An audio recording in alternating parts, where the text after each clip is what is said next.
দেবলীনাকে এবার উচিত শিক্ষা দিয়ে কুসুমের কাছে দেবলীনাকে ক্ষমা চাইতে বাধ্য করলো ইন্দ্রাণী।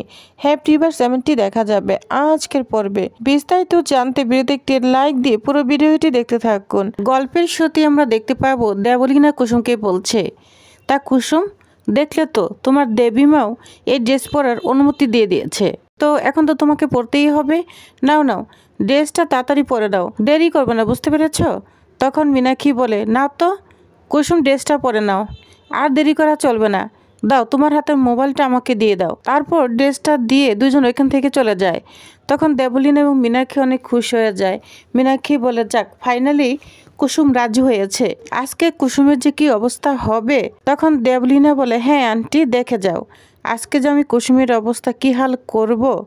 এটা বলে দুইজনে অনেক খুশি হতে থাকে। দেবলীনা বলে, ওর ব্র্যান্ড অ্যাম্বাসেডর হওয়া খুব শখ না, আমি একদম ঘুচিয়ে দিব ওর শখ। তখনই দেখা যায় কুসুমের ফোনে আয়ুষ ফোন করে। তখন দেবলীনা বলে, দেখেছো আন্টি, বাড়ির বড় ছেলে কাজের মেয়ের মোবাইলে ফোন করেছে। তখন ফোনটা রিসিভ করে বলে, হ্যাঁ আয়ুষ, তুমি কুসুমের ফোনে কেন ফোন দিয়েছো?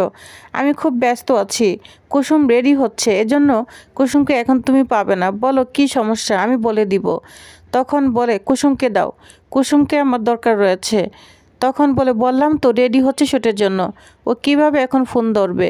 তখন বলে, কুসুম কেন মাকে ফোন দিল, কোনো সমস্যা হয়েছে? তখন দেবলীনা বলে, কি সমস্যা হবে, আন্টি তো আমাকে ফটোশুট রেডি করতে বলছে, তাহলে কি সমস্যা হবে। দেখো আয়ুষ, আমি না বিজে আছি, এখন আমি কথা বলতে পারবো না। এই বলে দেবলীনা ফোনটা রেখে দেয়। আর আয়ুষ তো খুব চিন্তায় পড়ে যায়, বলছে আমার মন বলছে কুসুমের কোনো সমস্যা হয়েছে। এদিকে কুসুম তো কিছুতেই রেডি হচ্ছে না। দেবলীনা মীনাক্ষী আবারও কুসুমের কাছে যায়, বলছে, কুসুম তুমি এখনও রেডি হওনি কেন? আমাদের হাতে কিন্তু আর সময় নেই। মীনাক্ষী বলে, শোনো কুসুম, তুমি এত দেরি করছো কেন? কেন বুঝতে পারছো না? এটা তো তোমারই লাভ।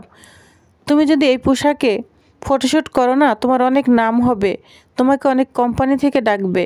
তখন কুসুম বলে, শুনুন, আমি অন্য কোথাও কাজ করতে চাই না, আমি শুধু দেবীমার হয়েই কাজ করতে চাই। তখন দেবলীনা বলে, তোমার দেবীমাই তো বলেছে রেডি হতে, তাহলে কেন রেডি হচ্ছ না?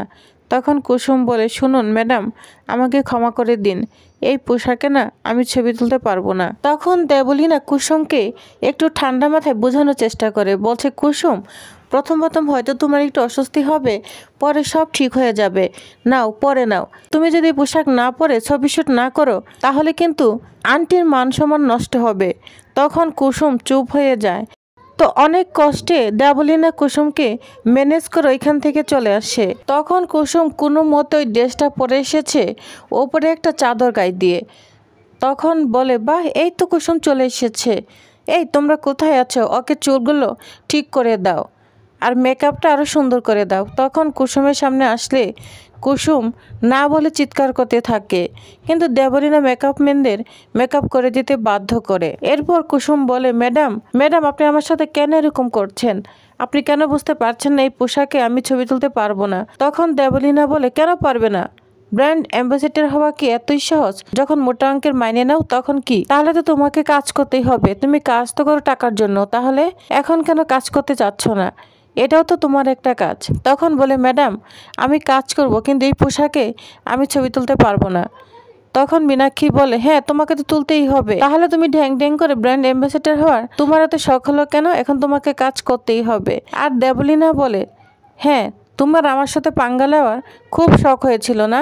মেডিকেলে তুমি আমাকে ধাক্কা দিয়ে ফেলে দিয়েছিলে, আর এখন তোমার কি অবস্থা করে তুমি দেখে নাও। ক্যামেরাম্যান যাও ওর ছবি তুলো। তখন ওই অবস্থা একটার পর একটা ছবি তুলতে থাকে, আর কুসুম শুধু না না বলে চিৎকার করতে থাকে। আর দেবলীনাকে বলে, ম্যাডাম মাফ করেন আমাকে, এভাবে ছবি তুলবেন না।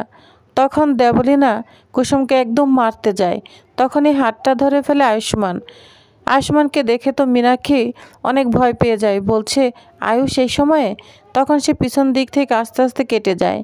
আর অন্যদিকে কুসুম বলতে থাকে, ছোট সাহেব। তখন দেবলীনা আয়ুষ্মানকে বলে, আয়ুষ্মান তুমি আমার হাত কেন ধরেছ? তখনই সাথে সাথে একটা কষে চড় মারে আয়ুষ্মান দেবলীনাকে। দেবলীনা তো যা দেখে অবাক হয়ে যায়, আর মীনাক্ষী তো ভয় পেতে থাকে। তখন দেবলীনা বলে, তোমার এত সাহস কী করে হয়, তুমি আমাকে চড় মারো?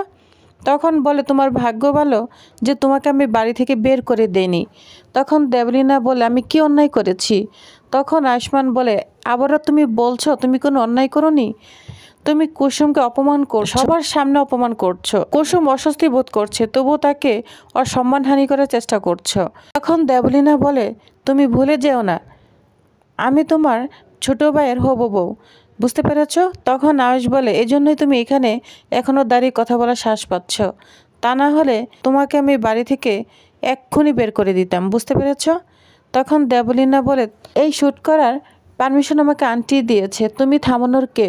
বলো তুমি থামানোর কে? তখন বলে, শোনো আমি তোমার প্রশ্ন উত্তর দিচ্ছি। প্রথম প্রশ্ন হচ্ছে আমি কে না? আমি হচ্ছি এই গাঙ্গুলি গ্রুপ অফ কোম্পানির সিইও। আর আমাদের কোম্পানি কখনো মেয়েদের সম্মান নষ্ট করতে শেখায়নি, বুঝতে পেরেছ? আর তারপরের প্রশ্নের উত্তর হচ্ছে আমার মা এখানে আমাকে পাঠিয়েছে। কারণ কুসুম যখন ফোন দিয়েছিল, কুসুমের গলার আওয়াজটা শুনে মা বুঝতে পেরেছে বাসায় কিছু একটা হচ্ছে। আমার মাই এখানে পাঠিয়েছে, বুঝতে পেরেছ? আর শোনো দেবলীনা, তোমাকে আমার মা এ বাড়ির বউ হিসাবে মর্যাদা দিয়েছে, এজন্যই তোমার খুব গর্ব, তাই না? যার পরিপ্রেক্ষিতে তুমি যা খুশি তাই করতে পারো, সারাদিন প্ল্যানিং এটা সেটা করেই যাচ্ছ। ভুলে যেও না দেবলীনা, আমার মা যেমন তোমাকে এই দায়িত্বটা দিয়েছে, তেমনি কিন্তু এই দায়িত্বটা তোমার কাছ থেকে কেউ নিতে পারে, বুঝতে পেরেছ? যা শুনে দেবলীনা তো অবাক হয়ে যায়। তখন আয়ুষ্মান আরো বলতে থাকে, শোনো মায়ের চোখে ফাঁকি দেওয়াটা না এত সহজ নয়। তখন দেবলীনা বলে, শোনো আমি ভুল কিছু করিনি, ও কোম্পানির ব্র্যান্ড অ্যাম্বাসেডর, ওকে যে কোনো পোশাকই পরতে হবে। ও মডেলিং করতে এসেছে, আর চেয়ে দেখে তো এই কাজের মধ্যে কি আছে যে ওকে আমি হিংসা করব? কিচ্ছু নেই। ও যদি মডেলিং করতে এসে এসব পোশাক পরতে নারাজি হয়, তাহলে ওকে না ওই রান্নাবান্না করতেই দাও। হাত পুরুক, এখানে কেন এসেছে মডেলিং করতে? আর শোনো, এই কুসুম যে কোম্পানি ব্র্যান্ড অ্যাম্বাসেডর হয়েছে না, সে আমার দোয়াই হয়েছে। ওই কম্পিটিশনে না ওকে আমি নিজে সুযোগ করে দিয়েছি। যা শুনে আয়ুষ বলতে থাকে, এর তোমার ভুল ধারণা, এসব ভুল ধারণা থেকে দেবলীনা বের হয়ে এসো। ও আর নিজের যোগ্যতায় ব্র্যান্ড অ্যাম্বাসেডর হয়েছে, বুঝতে পেরেছ? তখন দেবলীনা বলে, যোগ্যতা মাই ফুট, ওর থেকে বেটার আমি যোগ্যতাবান, বুঝতে পেরেছ? তখন আয়ুষ বলে, বুঝতে পেরেছি, এবার আমি একটু একটু করে বুঝতে পেরেছি ওই দিন তুমি ওকে কেন লিস্টে নাম দিয়েছ, ওকে অসম্মান করার জন্য, আমাদের কোম্পানির ফেসলেস করার জন্য। আমি বেশ বুঝতে পেরেছি, কিন্তু দেখো তুমি কিন্তু কিছুই করতে পারোনি। সেদিন কুসুম ওর নিজের যোগ্যতায় ব্র্যান্ড অ্যাম্বাসেডর হয়েছে, কারো ঈর্ষা ওকে কিছুই করতে পারেনি। এদিকে রাজ এবং ইন্দ্রাণী, অনুশ্রী, ঈশান এরা মিটিং এসেছিল। মিটিং শেষ, তখন ইন্দ্রাণী ঈশানের খুব প্রশংসা করতে থাকে, বলছে, ঈশান তুমি কিন্তু আজকের মিটিংটা খুব সুন্দরভাবে হ্যান্ডেল করেছো, আমি খুব খুশি হয়েছি। তখন ঈশান বলে, মা এই সব কিছু না অনুশ্রীর জন্য সম্ভব হয়েছে। তখন ইন্দ্রাণী বলে, তোমরা দুজন খুব সুন্দর টিম ওয়ার্ক, খুব ভালো হয়েছে। তো অনুশ্রী আর ঈশান অনেক খুশি হয়ে যায়। তখন রাজ বলে, আচ্ছা ইন্দ্রাণী তুমি আয়ুষকে বাড়িতে কেন পাঠালে? তখন বলে, হ্যাঁ কারণ রয়েছে, আমার মনে হচ্ছে গাঙ্গুলি বাড়িতে কিছু একটা হতে চলেছে।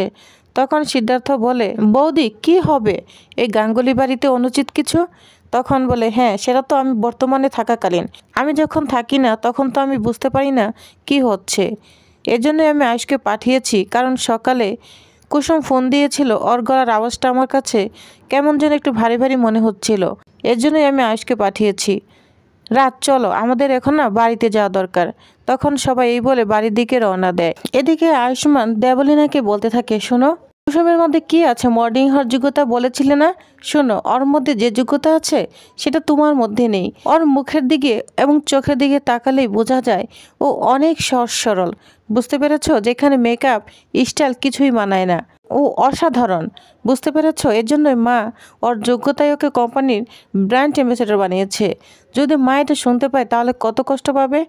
তখনই এখানে ইন্দ্রাণী চলে আসে, বলছে, আয়ুষ আমি কিসের জন্য কষ্ট পাবো?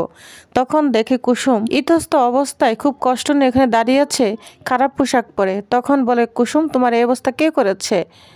যাও তুমি এটা পাল্টে আসো। তখন আয়ুষ্মান বলে, মা এটা দেবলীনা করেছে ওকে অসম্মান করার জন্য, কারণ তুমি ওকে কোম্পানির ব্র্যান্ড অ্যাম্বাসেডর বানিয়েছো, ও এটা পছন্দ করছে না, ও হিংসা করছে। তখন অনেক ইচ্ছামতো অপমান করতে থাকে, বলছে, তোমার সাহস কিভাবে হয় কুসুমকে অসম্মান করার? ওকে কোম্পানির ব্র্যান্ড অ্যাম্বাসেডর বানিয়েছে আমি, তোমার কিভাবে সাহস হয় ওকে অপমান করার? তোমার ভাগ্য ভালো আমি তোমার সাথে না ঈশানের সঙ্গে বিয়ে ঠিক করেছি, তা না হলে তুমি এতগুলি কথার যোগ্যতা আমার সামনে পেতে না, বুঝতে পেরেছ?